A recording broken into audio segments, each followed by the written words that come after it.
কিন্তু মুসলমান ধর্মকে এখানে ছোট হইতে দেওয়া যাবে না। একটা জীবনের জন্য, একজন নারীর জন্য একটা বড় একটা ধর্মকে যে ছোট করা হবে সেটা কখনো হইতে দেওয়া যাবে না। সবাই বলেন, কি বলেন?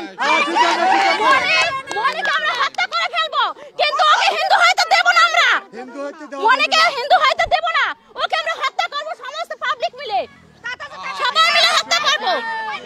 আর একটা বাচ্চা যদি খারাপ হয় তাহলে ঘরে ঘরে বাচ্চারা থাকবে না, তাহলে সব ধ্বংস হয়ে যাবে। আমরা চাই না এখানে ধ্বংস হয়ে যাক।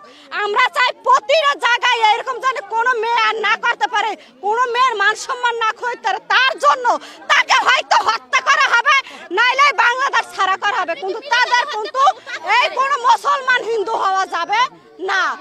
মুসলমান ওই আমি ওই মাঝিয়া নিমু, এই যে বলছে এখন হে কয়েন ওই মাঝিয়া নুমু বানাইবে আর হে মুসলমান থাকবে। তা হবে না, তা হবে না, তা হবে না, তা হবে না। আমার নাতি ঘরে নামাই যাও, আমি লাগিয়ে যাবো।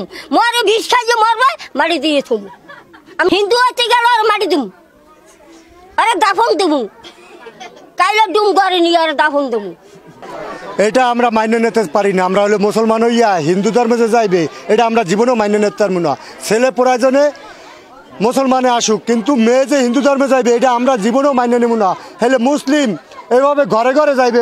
যে কোনো মুসলমান যেন হিন্দু না হইতে পারে, এটা আমাদের মুসলমানের সকলের দাবি। মেয়ে এই জায়গায় ছেলের সাথে দুইবার আসছে।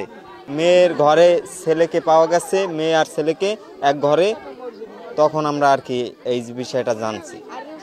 মুসলমানের যদি সবার যদি ফাঁসি হয় তো আমরা ফাঁসি চাই, কিন্তু ওরে হিন্দু ধর্মে দেওয়া যাবে না। ওরে মুসলমানের মেয়ে মুসলমান হয়ে থাকতে হইবে। কত হইলে ক্লিয়ার। ওর জন্য দরকার হয় আমাকে সবাই ফাঁসি হোক, কিন্তু ওরে কিন্তু পাবলিকের হাতে তুলে দেওয়া হইবে। পাবলিকের হাতে তুলে দিয়া আর এককালে মৃত্যু ডাইরেক্ট গণতলাইতে শেষ হয়ে যাইবে।